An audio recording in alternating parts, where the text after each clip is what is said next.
Auriculaire donne la parole aux autrices de bandes dessinées. Elles sont dessinatrices, scénaristes ou encore coloristes. Elles sont engagées, féministes et se sont emparées de tous les genres de la bande dessinée. Non, les femmes ne font pas de la BD girly, elles font de la bande dessinée. Et si nous écoutions ce qu'elles ont à dire ? Jeanne Puchol. Après ses études à l'école des arts décoratifs, elle publie en 1983 son premier album Ringard. Depuis, une vingtaine d'albums ont suivi. En collaboration ou en solo, il constitue une œuvre riche et forte.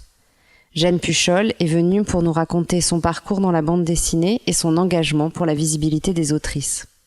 Bonjour Jeanne, merci d'avoir accepté mon invitation. J'ai relevé une phrase dans votre blog. Vous vous présentez ainsi « 35 ans dans la bande dessinée et ça me met encore de bonne humeur. Enfin, ça dépend des jours. » Pouvez-vous nous raconter ces 35 ans dans la bande dessinée et ce qui, aujourd'hui, vous met de bonne ou de moins bonne humeur? Alors, oui, 35 ans dans la bande dessinée, enfin bientôt 35 ans, si je m'en tiens aux dates de parution de mon premier album et même à la date, enfin, à l'année de réalisation de mon premier album que j'ai fini à l'hiver 82 et qui est donc sorti tout début 83. Donc, en effet, voilà, 35 ans pile. Mais mes relations avec la bande dessinée sont plus anciennes parce qu'avant d'être une autrice, j'étais une lectrice de bande dessinée et que tout a commencé là en fait. Donc j'ai toujours lu de la bande dessinée, encouragée par des parents qui adoraient ça en fait, surtout mon père qui est un grand amateur de bande dessinée. Donc il y avait d'abord Vaillant, puis Pif, puis Pilote, le Pilote des années 70, donc de la grande époque. Et c'est vrai que ce qui a été le premier élément déclencheur, même si je le savais pas et si j'en ai pris conscience que quelques temps après, ça a été la découverte que Bretéché était une femme. Et oui, vous rigolez, mais moi je lisais Bretéché dans j'aurais pu m'en douter parce que Cellulite, est-ce qu'un homme aurait pu créer le personnage de Cellulite, la princesse revêche et moche. Je rigolais parce que une autre autrice récemment m'a dit que elle lisait Florence Estac quand elle était jeune et un jour elle a découvert que c'était une femme. Voilà, mais oui, bien donc sûr. c'est exactement la même chose. Exactement. Et c'était une découverte parce que à l'époque dans Pilote, mais je vois que ça peut être le cas par la suite, les auteurs signaient de leur seul patronyme, donc c'était impossible de savoir si c'était une femme ou un homme. Moi, je m'étais jamais posé la question. Bon, le neutre étant masculin en français, enfin ou l'inverse, comme chacun sait. Voilà, pour moi, c'était tous des hommes. Enfin, je sais pas ce que je me disais. Et donc, c'est grâce aux pages d'actualité qui étaient une espèce de prélude satirique qu'il y avait dans les pilotes de ces époques-là. Avant les séries et les proprement dites, il y avait des pages parodiques extrêmement drôles. Et là, les auteurs étaient dessinés par Alexis. Et donc, il y avait des petits macarons représentant les auteurs. Et donc, je regarde d'un peu plus près, je me dis, mais c'est une femme, Bretéché. Et là, ça a été un peu tilt dans ma tête. Je me suis dit, il y a une femme et on peut faire de la bande dessinée en étant une femme. Eh ben, je sais ce que je vais faire. Bon. Sauf que ça, après, ça s'est sorti de mon esprit pendant un certain temps parce que je me rends compte que quand j'ai décidé de faire des études artistiques, j'avais pas précisément en tête la bande dessinée. Je crois pas. Ça a été c'est venu par la suite. Oui, c'est venu par la suite. Alors assez vite, cela dit, mais j'ai pas passé le concours des arts décoratifs avec cette idée bien précise dans ma tête. Ça a été en fait une succession de concours de circonstances et entre autres le fait que j'étais au lycée dans une section scientifique. Et que ça me convenait pas du tout en fait, mais bon voilà, là aussi quand on est jeune comme ça, enfin surtout dans ces années-là, moi j'ai mis un certain temps à identifier le malaise, à me dire que j'étais pas obligée de faire ce que les gens attendaient que je fasse quoi, et que ça prenne en plus une figure, que je vois exactement ce que je pouvais faire. Donc orientée bien malgré moi en seconde C, je souffrais sans trop comprendre ce qui m'arrivait. En première, j'ai commencé à me dire que ça allait pas le faire du tout. Enfin, et donc, j'aimais quand même bien la physique. Alors, je m'étais dit, je pourrais faire je lorgnais vers des professions qui auraient été un mix de scientifique et d'artistique, c'est-à-dire ingénieur du son, ou chef opératrice, ce qui aurait d'ailleurs pas été si simple que ça, parce qu'à l'époque il y avait pas non plus énormément de femmes caméraman, comme on disait à l'époque, ce qui en dit long sur la présence féminine dans cette profession. Donc ça, c'était en première. Donc en première, j'étais déjà en train d'essayer de dealer avec mon orientation scientifique en me disant si je pouvais échapper aux études, aux maths, un truc un peu abstrait, et surtout si je pouvais échapper au professorat. Mes parents étaient professeurs, enfin bon voilà, j'étais dans une famille où tout le monde était professeur. Et en terminale, ça c'était la chance en fait, c'est qu'en terminale, je me suis rendu compte que c'était plus possible. 9 heures de maths par semaine, et surtout je commençais à me rendre compte qu'en fait je n'y comprenais rien, que c'était un degré d'abstraction qui me passait au-dessus de la tête, puis que je pouvais pas quoi, et que même des études, globalement des études classiques, même si je me réorientais vers quelque chose comme les langues ou la littérature qui était quand même plus mon goût, et ben non quoi, j'avais atteint le seuil de saturation, je pouvais pas. Et donc c'est vrai qu'en terminale, j'ai pas souvenir d'avoir eu précisément l'envie de la bande dessinée, hein. L'histoire que je vous ai racontée à propos de Bretéché, c'était quelques années avant, je devais avoir 12-13 ans, enfin je sais plus, il faudrait retrouver l'année où Cellulite a commencé à apparaître dans Pilote. En plus, je crois qu'il y avait une double identification, c'est-à-dire que je m'identifiais aussi à Cellulite, qui était la princesse moche et revêche. Je me souviens, enfin une héroïne à qui je pouvais m'identifier. Enfin, moi en tant que préado ou ado mutique et mal dans ma peau, Cellulite c'était moi quoi, hein, qui faisait briller tout son monde. Mais comme beaucoup, je pense, d'ados. Mais là, si vous voulez, c'est là le fait que c'est contemporain, que ça a été vraiment contemporain qui est marrant. Et donc arrivé en terminale, je crois pas que j'avais cette idée de la bande dessinée très précise dans ma tête, mais en revanche, c'est vrai que j'aimais beaucoup dessiner. En fait, quand je séchais des heures et des heures sur mes problèmes de maths, je gribouillais. J'avais une espèce de sous-main qui était une feuille de papier dessin format raisin. Et donc, je dessinais là-dessus. C'est dommage, je les ai pas gardés, ces sous-mains. Oui, c'est dommage. Ouais. Et je me suis dit, bon ben voilà, je vais tenter ça. Et donc ça a été un petit peu pour rassurer mes malheureux parents qui étaient pas ravis de cette idée saugrenue, je vous le cache pas, mais qui ont rien fait pour s'y opposer. Enfin, ils ont respecté mon choix. Mais pour les rassurer, je me suis renseignée. Je me suis dit bon, il faut que je trouve une grande école prestigieuse, que je leur montre que c'est quand même des études sérieuses, quoi. Que après on sait pas trop sur quoi ça va déboucher, mais ça peut faire l'objet d'une formation tout à fait sérieuse. Et c'est comme ça que je me suis mise en tête en terminale d'entrer à l'école nationale supérieure des arts décoratifs, donc à Paris. Et ce n'est qu'une fois dans cette école, donc ça m'a pris un peu de temps pour y entrer parce que le concours était très très sélectif.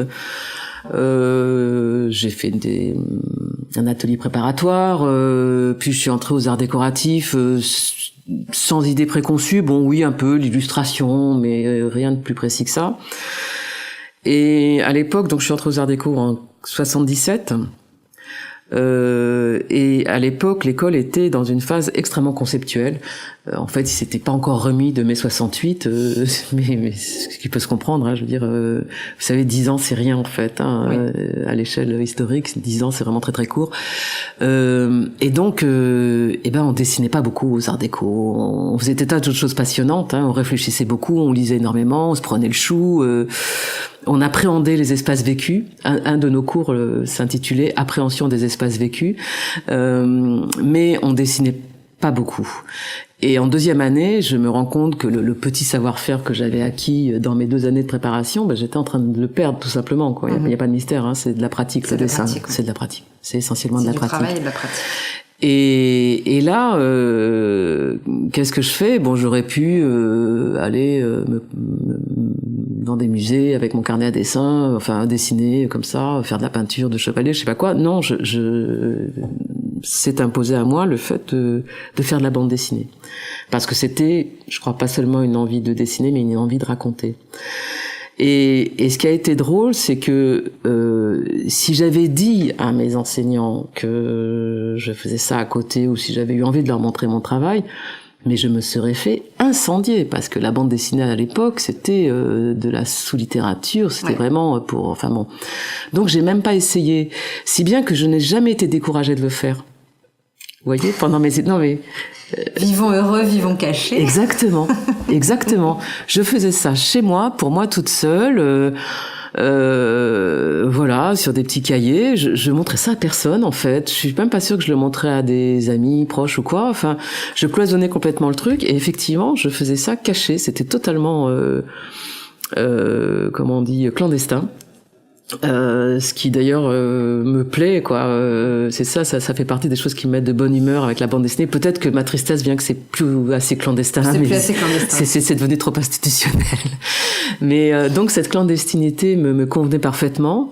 Je mettais mes copains dans les bandes dessinées, tout ça. Enfin donc oui, il y avait quand même au bout de 2-3 ans, je me souviens d'une histoire que j'avais commencé quand j'étais en 3e ou 4e année aux Arts Déco, où j'avais mis tous mes camarades, enfin certains d'entre eux en tout cas, ben oui, des gens que j'aimais beaucoup, que je voyais tous les jours, bon, et donc eux au moins le savaient, cette bande dessinée n'a jamais été publiée, mais voilà, les profs le savaient pas, ouh là là, surtout pas, moi j'étais très très prudente, là, j'avais une forme de sagesse, enfin d'intuition et qu'il fallait surtout pas trop en parler.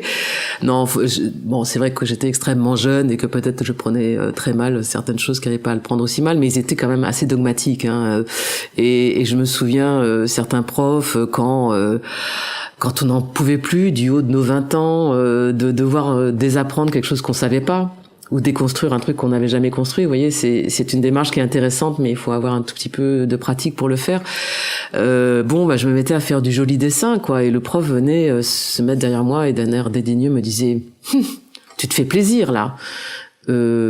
Outre que je voyais pas trop le mal qu'il y avait à se faire plaisir, je me disais mais vous voyez, en fait ça fait rentrer sous terre quand on est très jeune, quoi. Alors que plus tard j'aurais dit alors encore heureux, quoi, enfin de quoi je me mêle. Et puis on peut se faire plaisir et réfléchir, où est le problème, ça va. Donc voilà un petit peu la genèse d'avant la publication de mon premier album. Et alors ce premier album paru chez Futuropolis, donc en 83, ça a été une histoire incroyable parce que c'était quelque chose que j'ai dû commencer l'année qui a suivi mon diplôme. J'ai eu mon diplôme en 81, donc j'ai oublié de préciser que j'avais pas du tout fait d'illustration finalement, mais que j'avais choisi l'option photographie. Précisément parce que j'avais pas très envie de me spécialiser en quoi que ce soit. Et j'irai même plus loin, là, c'est terrible ce que je vais vous dire. Je m'étais dit, il faut que je choisisse quelque chose qui me soit un peu éloigné pour éviter que les profs ne m'en dégoûtent complètement. Parce qu'il y avait, vous voyez, à cause de cette attitude qui était, tu fais plaisir. C'est fort quand même, Ouais, enfin bon, c'est un peu bizarre quand même. Vous voyez, j'aurais dû normalement faire communication visuelle, qui était la section la plus proche de ce que j'avais l'intention de faire d'un point de vue professionnel, c'est-à-dire illustration ou graphisme ou les deux. Et en fait, au vu de ce qui s'était passé pendant le premier cycle, où il y avait donc quand même cette pédagogie un peu surprenante, quoi, mais qui en même temps était pas complètement idiote, hein. Je veux dire, avec le recul, je me dis bon, c'était bien aussi de temps en temps nous dire remets-toi en question, interroge ta pratique, enfin, mais en même temps une pratique de 2 ans, qu'est-ce que c'est comme pratique? C'est ça. Voilà. Et c'était un peu précoce peut-être. Oui, voilà, c'était un peu précoce. Après, je trouve que c'est un bon apprentissage à mettre en œuvre tout au long de sa vie, mais c'était peut-être un tout petit peu mettre la charrue avant les bœufs. Et donc j'avais suivi l'option photographie parce qu'elle était assez pluridisciplinaire. On faisait du dessin, de la sérigraphie, enfin plein de trucs. Mais j'ai jamais eu l'intention d'en faire mon métier de la photo. Et donc j'ai eu mon diplôme en 81, au printemps 81, et donc dans l'année qui a suivi, tout en commençant à faire des petits boulots à droite à gauche, je me suis lancée dans une bande dessinée. Et alors c'est rigolo parce que j'étais partie pour faire un album complet, quoi, donc 48 pages, puisque c'était vraiment le standard de l'époque. Puis à peine j'ai commencé, je me suis dit mais jamais je vais avoir le courage de faire 48 pages. Donc j'ai condensé mes 48 pages en 8. Là-dessus, un pote à moi qui passait régulièrement chez moi voit ces planches, me dit ah mais c'est vachement bien et tout, faut qu'un tel de mes amis les voit. Un tel de ses amis était Jean-Claude Glasser, qui était, ce que j'ignorais, entre autres critique de cinéma et de bande dessinée. Donc ils passent chez moi, c'était des gens plus âgés que moi, c'était des gens affreusement vieux, c'est-à-dire qu'ils avaient 36 ans pendant que moi j'en avais 24. Non mais vous rigolez, mais vous voyez comment on peut être à ces âges-là, quoi. Et le glacière me dit ah mais oui c'est super, il faut montrer ça à Robial chez Futuropolis. Et moi, si vous voulez, en bande dessinée, j'en étais restée à ce qui s'était passé dans la décennie précédente. C'est-à-dire que j'ignorais même l'existence de cet éditeur. J'étais restée à Pilote, à suivre. En gros, il y avait 2 maisons d'édition. Il y avait Dargaud et Casterman, quoi. Et puis bon, un peu Dupuis, mais Spirou, faisait pas partie de ma culture. Donc, c'était Pilote ou à suivre, en gros. Donc là, ce monsieur qui me parlait de Futuropolis, bon, j'ai suivi le conseil. Je suis allée donc voir Étienne Robial chez Futuropolis. Et là, il m'a dit ah bah c'est super, je prends. Bon, faites ce que vous voulez pour que ça fasse 48 pages. Ah zut. Et là, comme j'étais affreusement paresseuse, j'ai pas tout recommencé. Hein. J'ai retricoté une histoire à partir de ce premier chapitre qui lui-même était le condensé d'une première histoire de 48 pages. Voilà. Là, on est plutôt dans la partie bonne humeur, en fait. C'est malin, en tout cas, d'avoir réussi oui, à... je sais pas. Je pense qu'en fait, cette école des arts décoratifs m'aura appris cette faculté d'adaptation. Se rattraper toujours aux branches. Voilà, se rattraper aux branches. Si on se prend les pieds dans les fils des propos des objets de ses profs, on se détricote ça et on en fait un cache-colle chaud pour l'hiver ou je sais pas quoi. Mais voilà, on se dépatouille de toutes les situations. Ouais. C'est déjà une bonne chose, parce que dans la vie, c'est pas mal de pouvoir se dépatouiller. C'est pas mal fait de ça, en effet. Oui. Après la publication de ce premier album, comment ça s'est passé, comment ça s'est enchaîné par la suite avec les éditeurs, avec les autres auteurs. Ce qu'il y a d'amusant aussi... Je dis pas trop les autrices, parce qu'à l'époque, ils étaient très peu nombreuses. Oui, on était extrêmement peu nombreuses. Mais en fait, c'est bon pour parler des femmes qui publiaient à ce moment-là. Donc il y avait eu cette première intuition que je pouvais faire moi aussi de la bande dessinée grâce à Bretéché. Et puis quand c'était devenu quelque chose d'un peu plus précis dans ma tête, donc en gros à partir de 77-78, quoi, ma 2e année aux arts décoratifs. À ce moment-là, il y en avait quelques-unes de plus, en fait. Il y avait Chantal Montellier qui commençait, que moi j'avais lu des histoires dans Le Canard Sauvage, qui est un fanzine ou un magazine qui a eu une existence assez brève dans ces années-là. Il y avait le magazine Anana qui est paru justement entre en gros 76 et 78. D'ailleurs, j'avais proposé des planches à Anana, ne doutant de rien, dans lesquelles donc j'avais découvert Florence Estac. Il y avait Annie Götzinger qui nous a quittés hier, donc je dois dire que je suis un petit peu toujours sous le coup de cette triste nouvelle. Voilà, j'avais l'impression que il y en avait eu une et puis tout d'un coup il y en avait 4, donc c'était bon quoi. C'était là, moi dans mon inconscience, dans mon insouciance juvénile. C'était bon quoi, les femmes étaient là. Ça va, il y en a 3, 4. Il y en avait eu une, on était 4, c'était la multiplication des petits pains, vous voyez, enfin en 5 ou 6 ans de temps.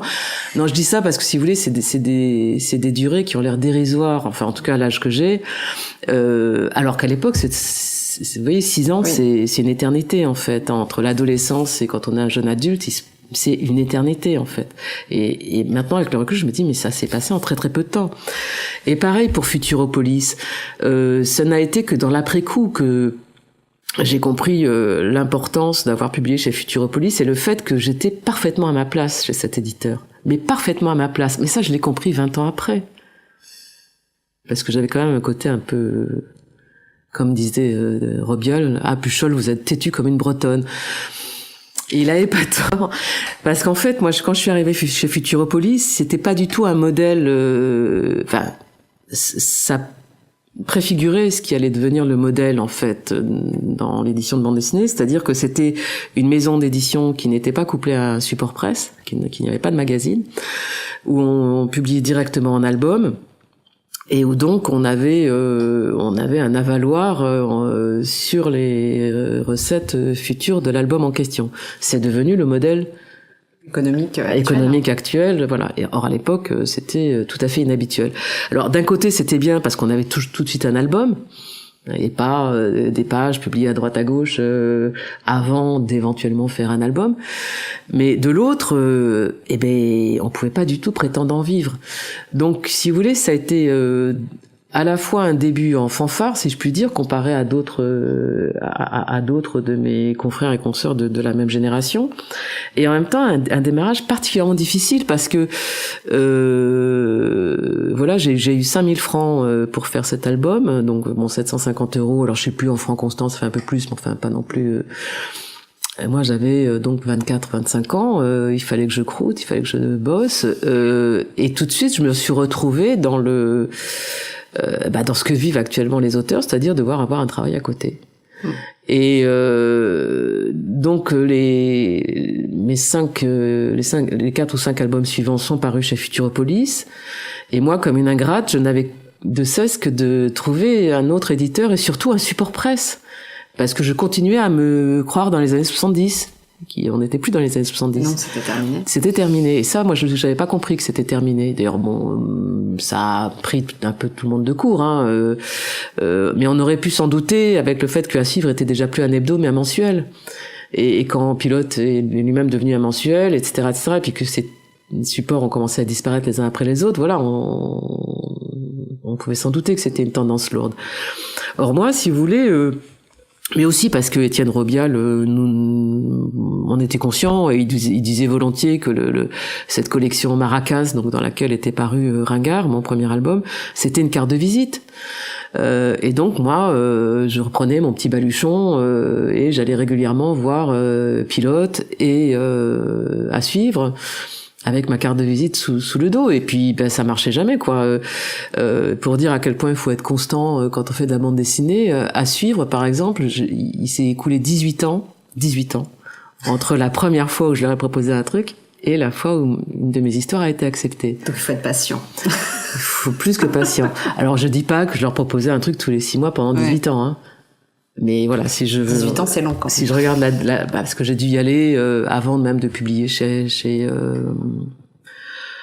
Futuro, hein. Je pense que j'ai dû y aller pareil quand j'avais 18 ans, quoi. Oui. Je pense que j'avais 18 ans. Et en effet, ma première histoire à accepter par Assus, c'était j'en avais 36, ouais. Enfin, c'est cette volonté de publier dans des magazines. C'était vraiment une volonté en fait financière. Oui, c'était quelque chose de. C'était un système qui permettait aux auteurs de.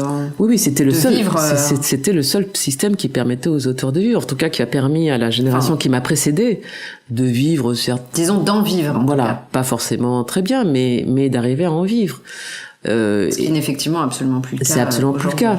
Et donc, moi, dès la sortie de mon premier album, j'ai eu un moment où je me suis retrouvée complètement perdue, en fait, parce que je voyais bien que c'était pas un modèle économique viable, même si c'était super d'avoir un premier album, des échos assez flatteurs de cette sortie, d'être reconnu de fait comme grâce à ce premier album, comme faisant partie de la profession, et en même temps de réaliser que je pouvais pas en vivre.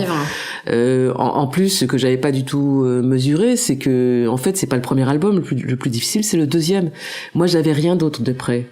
Parce que là aussi, pratiquement, la première chose que je faisais était publier, donc il s'est écoulé 3 ans avant que je publie autre chose, parce que j'avais pas du tout anticipé ça, et que comme il a fallu que je gagne ma vie, j'ai commencé à travailler comme storyboardiste de films publicitaires, donc dans un milieu qui est extrêmement dur, un métier qu'il fallait que j'apprenne en même temps que je le faisais. Enfin, ça a été des années effroyables, quoi, effroyablement difficiles. Et puis après, je me suis retrouvée piégée, alors de manière un peu paradoxale, par le fait que gagnant assez bien, voire même très bien ma vie dans la pub, parce que c'était pile poil la décennie dorée, c'est-à-dire les années 80, les Golden 80s, où le fric coulait à flot. Et ben quand on commence à gagner beaucoup d'argent, on est ligoté par les impôts, les cotisations, et que le temps passé, je bossais comme une malade, parce que dès que je posais mes crayons de storyboardiste, j'empoignais mes crayons de dessinatrice de bande dessinée. En même temps, je produisais pas assez en bande dessinée pour pouvoir faire un album aussi rapidement. Oui, si, parce que j'arrivais à faire des albums rapidement, mais en même temps, j'ai eu l'impression d'être une éternelle débutante pendant une vingtaine d'années à cause de ça, parce que j'ai eu un parcours avec pas mal de trous dedans. Vous voyez, parfois des écarts de 2-3 ans entre 2 albums, ce qui était pas... Voilà, les vrais auteurs, c'était un album par an, plus ou moins, et puis c'était surtout... de vrais auteurs. Non, mais bien sûr. Mais là aussi, ça veut dire à quel point on s'empoisonne la vie avec des modèles, et en l'occurrence avec un modèle qui était déjà passé. Mais ça, moi, je me rendais pas compte. Je courais après quelque chose qui avait disparu, en fait, qui était une fois de plus ça qu'avait connu la génération précédente. Ouais. Ou ce qui était possible pour des auteurs, oui, qui rencontraient un beau succès sur une de leurs séries, et donc ça devenait moins difficile. Et puis la différence qu'il y a toujours entre celui qui décroche la timbale et puis celui qui la décroche pas, quoi, et qui en fait l'immense majorité des auteurs qui font leur boulot, qui sortent des livres régulièrement, des livres qui sont appréciés, mais qui sont pas des best-sellers, c'est tout. Ça se passe comme ça, en fait, dans la vraie vie. Mais alors, en tant que femme, parce que vous faites partie des pionnières, des premières. J'ai découvert ça. Là aussi, c'est rigolo parce que et oui, ça montre que les années passant, les quelques années de différence que je pouvais avoir avec mes illustres devancières font que maintenant je suis la cadette de ces pionnières, effectivement. C'est rigolo. Quelle était du coup la réception des auteurs, comment ça se passait? Est-ce que c'était un sujet du coup ou pas? Alors oui, c'était un sujet. Bon, après je dois dire que j'ai été adoptée très vite par mes illustres devancières, à part Claire Bretéché qui était quand même, elle nous avait précédées toutes et qui était dans une catégorie à part, on va dire.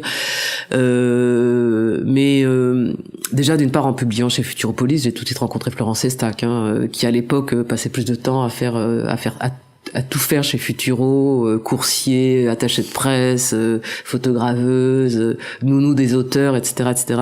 Et ça lui laissait pas beaucoup le temps de dessiner, mais elle dessinait quand même. Avec Chantal Montellier aussi, en fait, presque dès le début. Elle m'avait contacté en 85 là pour signer le fameux manifeste Navran. Publié dans le Monde, voilà. Avec Annie, ça s'est fait aussi dans ces années-là, mais c'était peut-être celle dont j'étais la moins proche à ce moment-là, parce qu'elle-même était quelqu'un d'assez discret. Donc, j'ai un souvenir d'une table ronde à Angoulême avec nous 4, quoi, Chantal, Florence, Annie et moi, par ordre de naissance.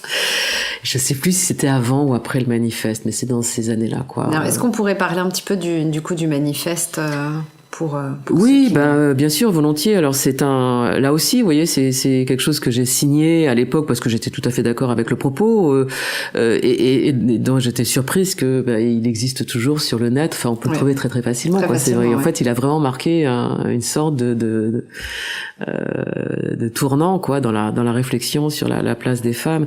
C'est donc Chantal Montellier qui me contacte en 84, donc parce que le manifeste a été publié pour Angoulême, en gros au moment d'Angoulême 85. Et moi en 84, vous voyez, j'avais fait un premier album qui était sorti en 83, je n'avais rien publié depuis. Je vous raconte pas la fierté, quoi, d'être contacté par Chantal Montellier. Oui. Vous voyez, c'est parce que je la lisais quand moi j'étais pas encore publiée. Donc ces auteurs-là et ces autrices-là gardent une espèce d'aura particulière. Oui. Ouais. De pionnières et de... Oui, c'est des grands, quoi. Enfin, c'est-à-dire que alors qu'on n'a pas une différence d'âge si importante que ça, j'arrive pas tout à fait à les à me sentir sur un pied d'égalité. Ben oui, de toute façon objectivement ça se comprend. Bref, donc elle m'appelle, elle me parle de son indignation du moment que je partageais, hein, parce que c'est vrai que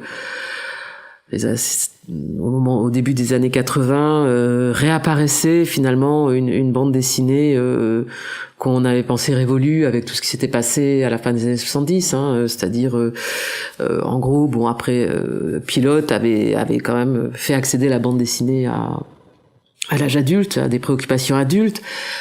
Après, c'était encore pas assez pour certains auteurs, dont en particulier Bretéché, Gottlieb et Mandrika, qui avaient créé l'Écho des savanes. Enfin voilà. Donc il y avait toute cette effervescence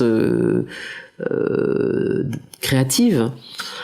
Giraud qui faisait Blueberry, qui avait son double Möbius. Donc c'était absolument extraordinaire. Très riche. Très riche, ouais, et très prometteuse. Et qu'est-ce qui se passait 10 ans après? On voyait les gros sous quoi qui rentraient par la fenêtre, et le retour à des recettes qu'on pensait tomber en désuétude, c'est-à-dire le personnage récurrent, le héros, l'aventure, la science-fiction. Enfin, c'était l'apparition de magazines comme Circus ou Vécu. Enfin, donc une bande dessinée assez classique dans sa structure, qui simplement surfait sur la vague de liberté entre guillemets pour mettre des filles à poil dans ses pages. Mais bon, c'était donc des personnages parfaitement secondaires qui étaient que des faire-valoir du personnage principal. Peut-on dire potiche? Voilà, donc la femme potiche, et oui, c'était le retour de boomerang de la libéralisation des mœurs. C'est que ben voilà, la société l'intégrait, mais à sa façon, c'est-à-dire pas du tout comme on l'aurait souhaité, mais en remettant ça dans le schéma, dans un bon vieux schéma bien traditionnel, avec juste un peu d'érotisme ou de porno soft pour épicer le plat. Et c'est vrai que l'Écho des savanes c'était plus du tout ce que ça avait été au départ. Bon bref, donc il y avait de quoi se mettre un petit peu en colère pour les gens de nos générations. Et donc Chantal Montellier m'appelle un beau jour pour me parler de se manifester sur ce sujet. Donc me propose un texte.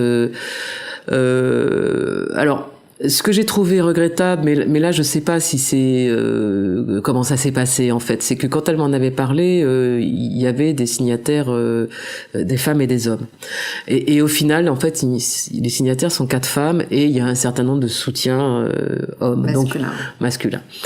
Et c'est vrai qu'à l'époque j'avais trouvé ça un petit peu dommage en fait, parce que du coup on avait évidemment prêté le flanc à la critique facile qu'il y a dans ces cas-là, c'est-à-dire les coincés là où je pense, voilà, les suffragettes, dès qu'elles voient un bout de sein, elles s'insurgent. Enfin, j'exagère à peine, hein, mais il y avait vraiment eu une critique très facile de ce point de vue-là.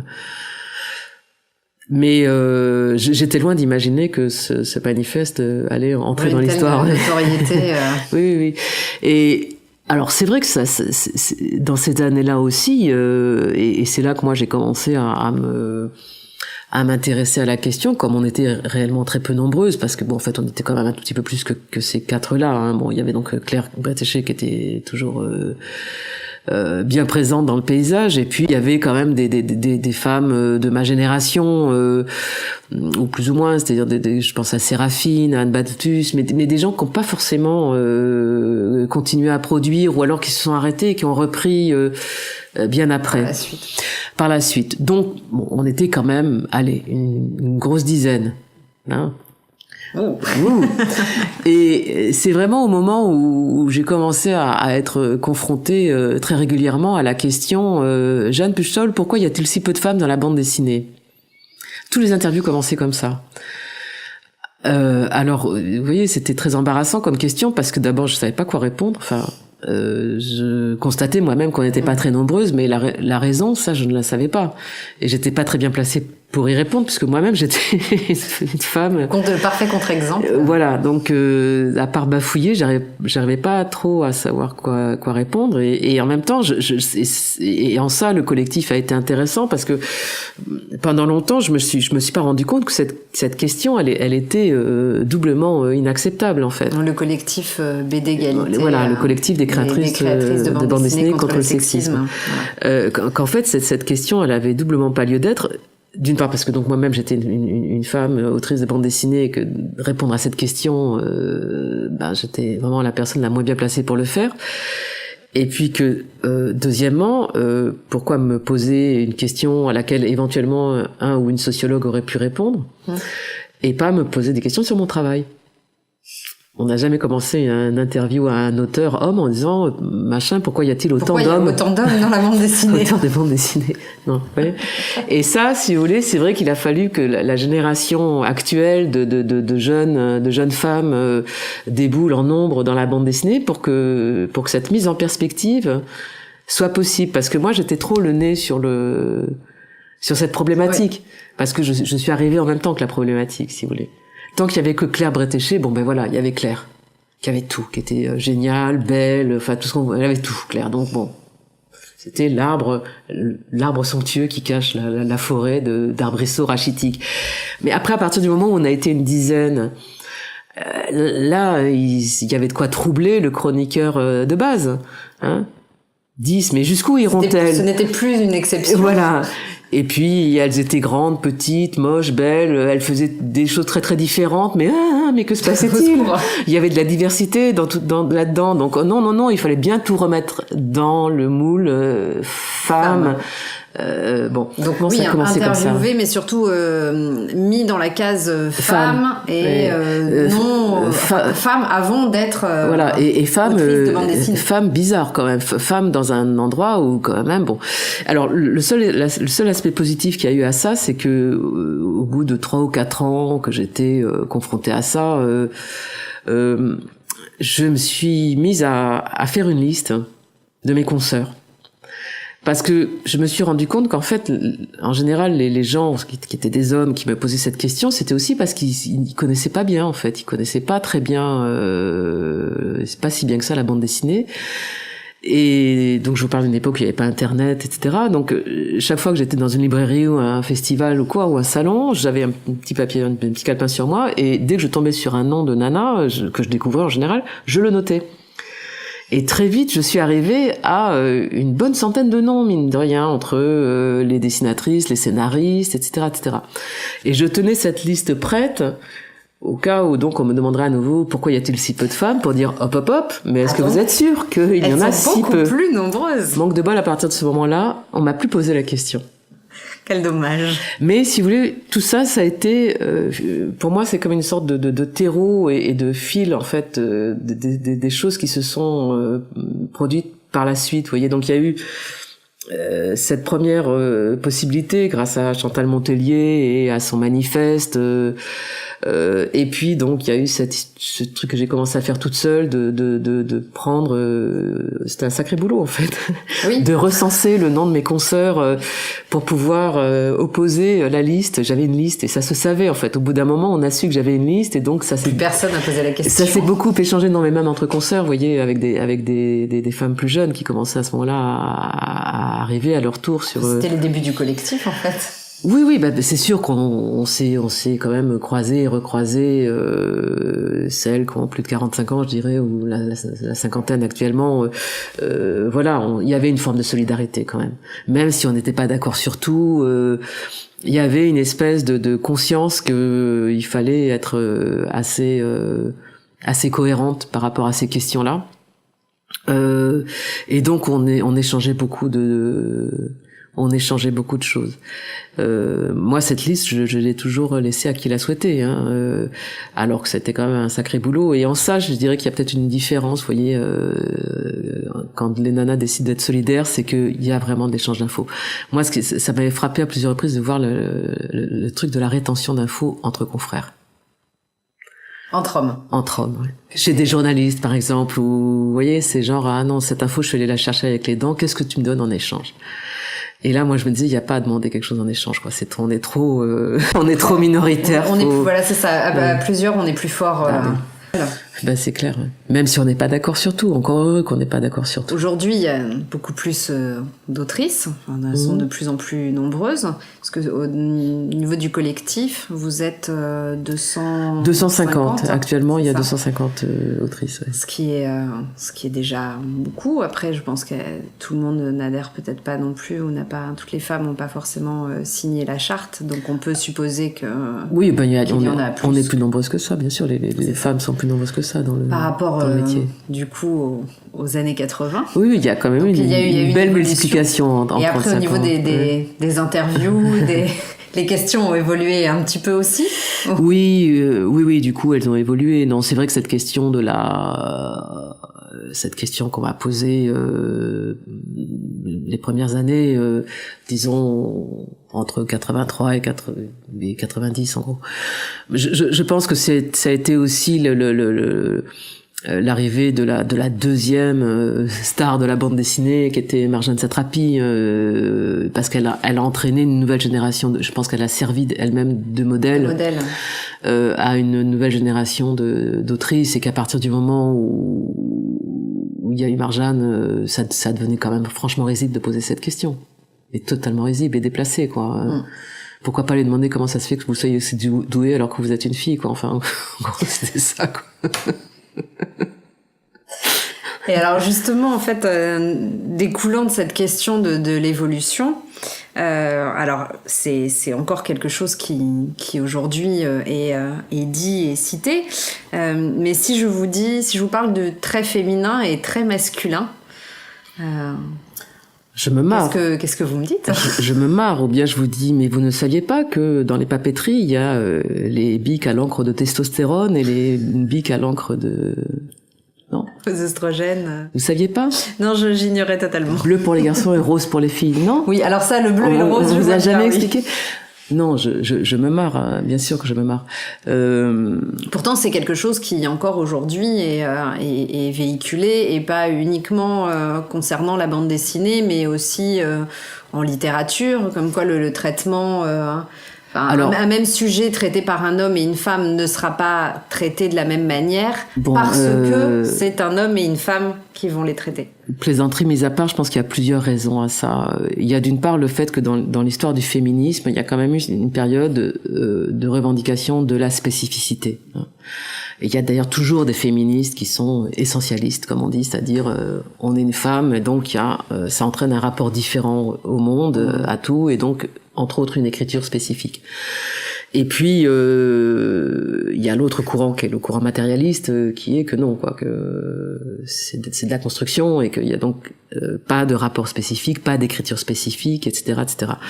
Et c'est vrai que la jeune génération d'autrices, même si elle n'est pas très au fait de l'histoire de la pensée féministe, elle est plutôt dans cette approche-là, en fait. Qui est aussi lié aux gender studies, enfin aux courants de pensée qui sont arrivés. De considérer que c'est une construction avant d'être de la testostérone et des oestrogènes. Il y a des personnes différentes, avec des aspirations différentes. Mais après, vous voyez, moi c'est vrai que quand j'ai là, j'allais dire sous les yeux, parce que oui, je les ai en image mentale, le dessin de Chantal Montelien, le dessin de Florence Estac, le dessin d'Annie Getzinger et le mien. Alors, en quoi est-ce que c'est 4 traits féminins ? Bon, il se trouve que c'est 4 femmes, mais d'ailleurs, à Angoulême, il y avait eu une opération assez intéressante qui avait été organisée. Voilà. C'est pour ça qu'on avait voulu faire une parodie de ça. Mais c'est vrai aussi, et moi, j'en avais pas été dupe à l'époque, et j'avais pas pour autant dissuadé mon éditeur de le faire, que... Je rappelle juste, en fait, ce qui s'était fait, c'est-à-dire que des personnes avaient été invitées au théâtre, et l'objet était de savoir si les planches qui étaient c'était comme un quiz. C'était comme un quiz, il y avait une projection faites par des hommes ou par des femmes. Et il se trouve que c'était uniquement des femmes. Uniquement des femmes. Et il y avait eu des réponses assez surprenantes. L'auditoire levait un petit carton de côté bleu ou côté rose en fonction de sa réponse. Et puis il y avait des justifications l'éducation. Il y avait aussi, quelqu'un qui passait dans la salle pour dire, eh bien, monsieur, madame, qu'est-ce qui vous fait dire, pourquoi pensez-vous que c'est un homme ou une femme qui... Et donc, c'est un homme parce que c'est une scène un peu violente, ou alors c'est une femme après, parce que c'est sensible. je pense qu'on s'en rend compte, parce que donc cet événement est toujours visible sur le net, il y a une captation. On se rend compte que plus la projection avance et plus les gens sont conscients du côté parodique, et donc des fois, je pense que ça a influencé aussi le vote et les justifications de certaines personnes, dont certaines qui disent j'ai voté pour une femme parce que je pensais que c'était un homme, mais que du coup, comme je pense que c'est pas enfin bon, voilà, D'accord. Bon, vous voyez ce que je voulais dire. Par déduction, je me suis dit que ça devait être une Comme femme. je pense que c'est un homme et que c'est un piège, j'ai donc voté pour une femme. Voilà, j'ai dit que c'était une femme. Oui, l'expression très féminin. Très féminin. En fait, il y a au début des années 2000, sont apparues les éditions de l'an 2, qui est une maison d'édition qui a été créée par Thierry Grunstein, qui est un historien, un théoricien de la bande dessinée, qui s'est donc lancé dans l'aventure éditoriale. Et dès la création de sa maison, il avait eu l'idée d'une collection réservée aux femmes, qu'il avait intitulée Très féminin. Bon, il m'a contacté à ce moment-là, puisqu'on se connaissait donc depuis toujours, hein, Thierry Grunstein. Moi, je me souviens plus quelle a été notre première rencontre, mais je pense que je le connais depuis l'époque Futuropolis. Enfin, j'en suis persuadée. J'ai pas un souvenir très précis de ça, mais on s'est connus donc à mes tout débuts. Et il me contacte pour me proposer de travailler dans cette collection. Et bon, moi, contrairement à certaines de mes jeunes consoeurs, je suis quelqu'un d'assez pragmatique, c'est-à-dire que je me dis qu'il faut occuper le terrain et que même si je suis pas d'accord avec l'intitulé d'un truc, je pense que je lui avais dit ce que j'en pensais, faut y aller, quoi. Faut occuper toutes les places possibles. Et je savais très bien, enfin... Mais alors justement, quelle était sa justification pour cette collection? Écoutez, on va pas être, j'en sais rien. Il va peut-être vouloir m'étrangler s'il entend ça, mais moi je pense que il voulait faire du buzz et ça a marché. Ça a marché, donc là aussi, vous voyez... Ce qui est une bonne chose au final. Mais bien sûr, donc, évidemment, il savait très bien ce qu'il faisait et tout le monde lui est tombé à bras raccourcis sur le dos. Enfin, tout le monde, je veux dire, le petit milieu de la bande dessinée, non pas de la bande dessinée, mais des chroniqueurs et des commentateurs, lui sont tombés sur le dos en disant « Mais qu'est-ce que c'est pas possible, comment ça, une collection dédiée aux femmes, etc., etc. » Donc, je pense que c'était ça le but poursuivi, c'était qu'on parle de sa toute jeune maison d'édition. Et d'ailleurs, il a reconnu lui-même par la suite que cette collection était devenue quelque chose qu'il n'avait pas prévu, c'est-à-dire une collection d'auteurs européennes. Parce qu'il a publié donc des auteurs françaises, mais assez vite il a fait des traductions d'auteurs hollandaises, suédoises ou danoises, enfin nordiques, je sais plus, et italiennes, enfin... Cette collection, ok, il y avait que des femmes, mais c'était surtout très intéressant parce que c'était une fenêtre ouverte sur la production mondiale, internationale, européenne quand même. Hein, c'était voilà. Et je trouve c'est super quoi en fait. Vous voyez, on commence avec une idée en tête et puis le fait est que ça devient autre chose. Parfait. Donc bon, voilà, la spécificité, moi j'y crois pas un seul instant. Alors après, qu'il faille parfois créer des espaces de discrimination positive, c'est autre chose. Mais pas sur la base de la spécificité. Oui, mais comme c'est le cas ici. Voilà. Puisque du coup, je ne reçois que des femmes. Non, mais après, je trouvais ça intéressant. C'est vrai que je l'ai encore vu récemment dans des articles, cette histoire de très féminin, très masculin. Et du coup, c'est toujours... moi, je trouve toujours ça très étonnant parce que je pense que... en tout cas, à mon sens, aujourd'hui, c'est acquis que homme ou femme...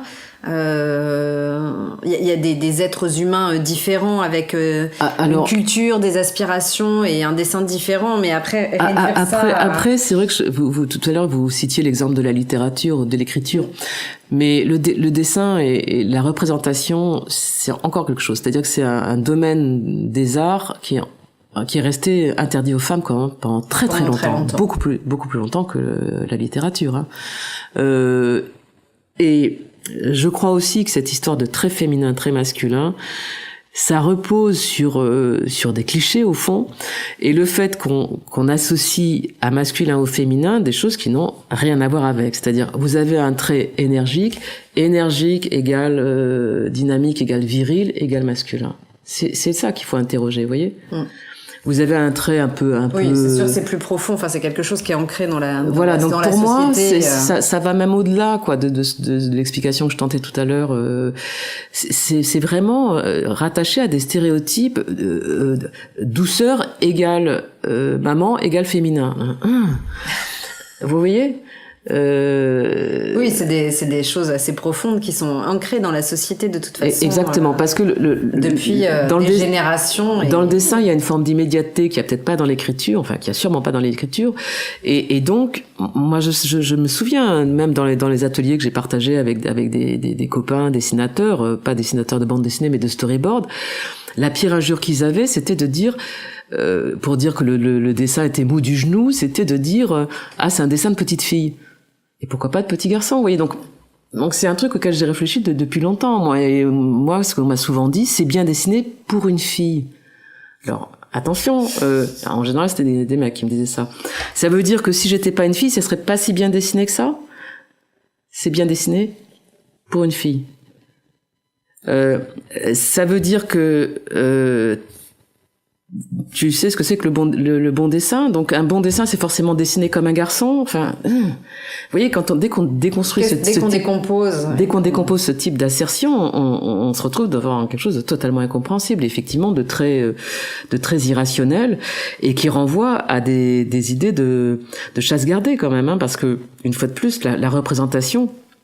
Le dessin, ont longtemps été interdit aux femmes. Enfin, les beaux-arts assistaient à des cours de dessin, de modèles vivants nus, etc. C'était un tabou absolu jusqu'à la fin du 19e siècle. Quoi. Donc, les arts plastiques, pour ça, ont été et le sont encore, je pense.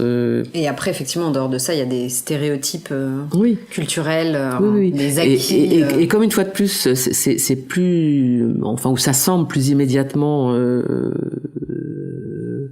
mesurable à l'œil, la virilité ou enfin non, c'est pas ce que je veux dire, mais on a une appréhension plus globale du dessin en fait, alors que une écriture, bon, il faut entrer dans la manière dont c'est écrit. Là, c'est plus immédiat. C'est plus immédiat et du coup, je crois qu'il y a ce monopole pratiquement masculin pendant des siècles, et d'ailleurs, on est plusieurs parmi les dessinatrices du collectif, et surtout celles qui sont un peu plus âgées que les autres, à se dire, mais dans quelle mesure notre dessin n'est pas marqué par des stéréotypes de représentation masculine. Parce qu'on est soi-même héritière c'est très compliqué parce que de siècles et de siècles de représentation, et je parle pas seulement de la nudité, mais de représentation de tout. Oui, et c'est vraiment quelque chose qui s'acquiert dès l'enfance et là quand même jusqu'au 19e siècle, à part Artemisia Gentileschi, aucune femme n'est passée à la postérité, aucune femme artiste peintre. Donc nos imaginaires sont façonnés par des représentations faites par des hommes. Je ne risquerai pas le mot représentation masculine, mais en tout cas le fait est des représentations presque uniquement faites par des hommes. Donc dans quelle mesure ça a pas influencé nos propres représentations? C'est compliqué, vous voyez. Oui, c'est assez compliqué. Enfin oui, voilà, sachant qu'on ne peut pas se séparer non plus de sa. Enfin, c'est très compliqué de déconstruire son éducation. Oui, de sa jeunesse, quoi, parce que ça va au-delà de l'éducation, même. C'est tout ce dont on est nourri, tout l'imaginaire, y compris le cinéma, qui lui-même procède des arts visuels d'avant le cinéma, etc., etc. Donc c'est compliqué, ouais. Et alors, cela dit, moi, j'ai quand même le sentiment, alors en tout cas sur un plan médiatique, mais que le festival d'Angoulême en 2016 a quand même, enfin en tout cas voilà, médiatiquement parlant, a été peut-être une prise de conscience ou une mise en lumière de cette non-visibilité des femmes dans la bande dessinée. Est-ce que vous avez est-ce que vous avez le sentiment que les choses ont changé à ce moment, enfin sont en train de changer? Elles ont changé à mon avis, surtout symboliquement, ce qui est pas négligeable du tout. Hein. C'est vrai que le collectif des créatrices de bande dessinée contre le sexisme, qui avait vu le jour quelques mois seulement avant cet Angoulême-là, parce que le collectif a été créé à l'automne 2015, et il y a eu un énorme battage en fait médiatique. On s'y attendait pas du tout, hein, mais la création de ce collectif qui était porté par quelqu'un comme Julie Marot, qui est quand même quelqu'un de très médiatisé, très connu, et puis ça venait dans la foulée de mouvements à Hollywood et de protestations de femmes du cinéma. Donc je crois qu'on a bénéficié d'une espèce d'appel d'air comme ça, que bref, il y a eu un énorme battage médiatique au moment de la création du collectif qui nous a toutes éberluées. Bon, on en était ravis, hein, mais ça a été un énorme boulot en fait à ce moment-là. Et quelques mois après, pof, the bourde, la gaffe absolue du festival d'Angoulême. Donc on est monté au créneau et ça a fait boule de neige. C'était pas du tout surprenant que ça fasse boule de neige. C'était énorme quand même. Et alors c'est amusant parce que l'événement dont vous parliez là, le quiz très féminin, très masculin, il était programmé de toute façon. Déjà avant. Il était programmé avant et donc ça a encore entériné le mouvement. Après, si vous voulez, bon, l'effet immédiat, ça a été le changement de mode de scrutin à Angoulême. C'est-à-dire, il y a plus de shortlist, il y a plus de sélection proposée aux auteurs. Les auteurs votent librement, et puis il y a un tiercé gagnant, et puis dans ce tiercé, on en sort un. Bon. Ce qui d'ailleurs est un mode de scrutin qui peut aussi trouver ses détracteurs, hein, bon.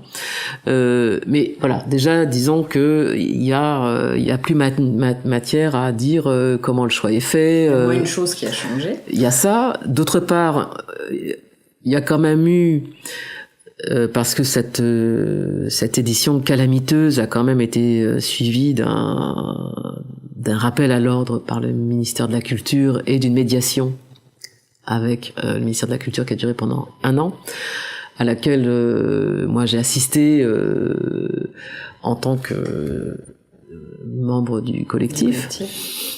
Et qui a eu comme résultat que le comité de sélection et les jurys sont à parité maintenant.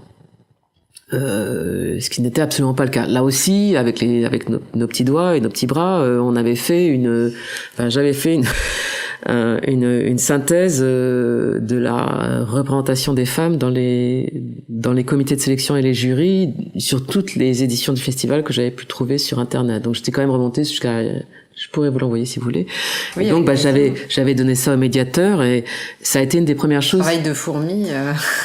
Peut-être pas de fourmi, mais un travail assez fastidieux et rébarbatif. Et donc, voilà, les chiffres parlaient d'eux-mêmes. Vous voyez, il y a eu des années où il y avait 0 femme dans le jury. Donc, bon, on n'est pas naïve. On sait très bien que la présence de femmes va pas forcément vouloir dire qu'il y aura plus de femmes dans le palmarès, hein, mais juste pour le principe, quoi. Parce que c'est difficile de réclamer la parité dans les nominés ou les primés, ne serait-ce parce qu'on n'est pas à égalité de fait dans la profession, hein. On est plus que les 12 ou 15% qui nous étaient attribués ces dernières années, on est plutôt proche du quart. Donc, bon, arithmétiquement, on peut difficilement prétendre à avoir plus que le quart. On en est loin, cela dit, hein.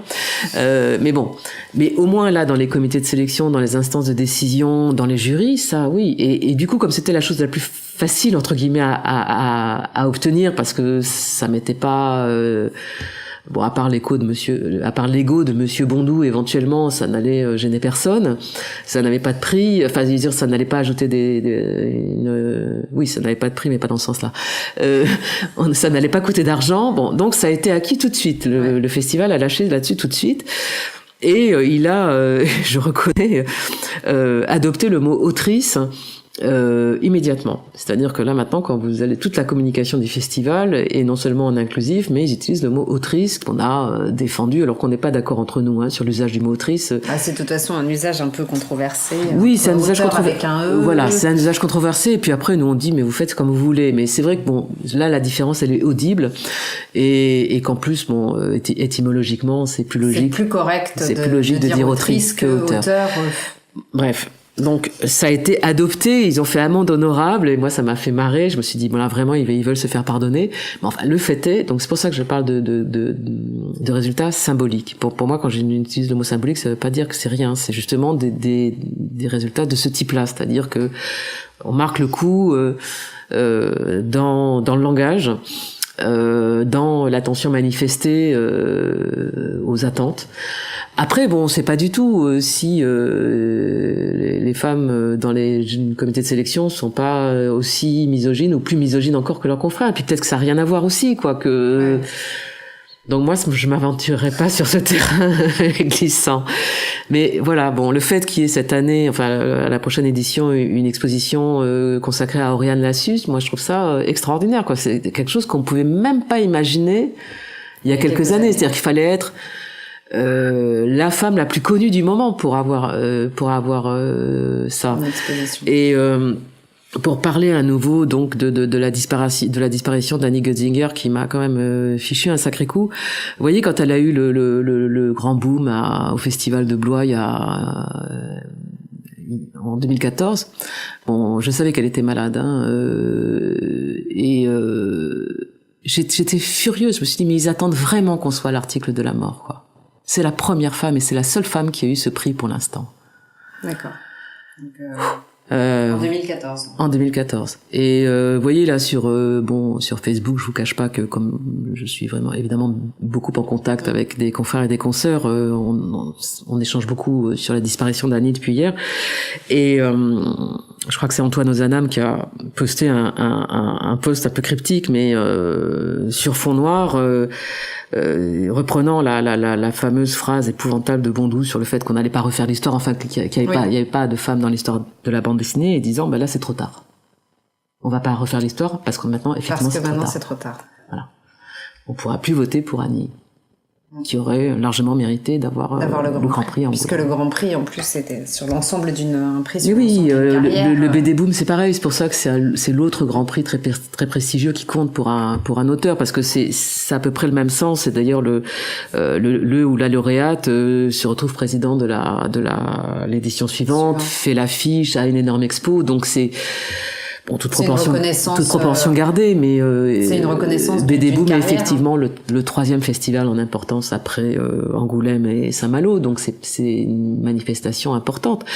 Et c'est vrai que Annie Lay, au moment où elle était déjà malade, moi j'étais ravie pour elle, évidemment, c'est pas la question, je suis allée la féliciter tout de suite, mais c'est de me dire mais ils pourraient pas attendre encore plus longtemps pendant qu'ils y sont, quoi. Genre posthume. Il n'y a pas encore de prix posthume. Non, mais voyez, c'est rageant, quoi.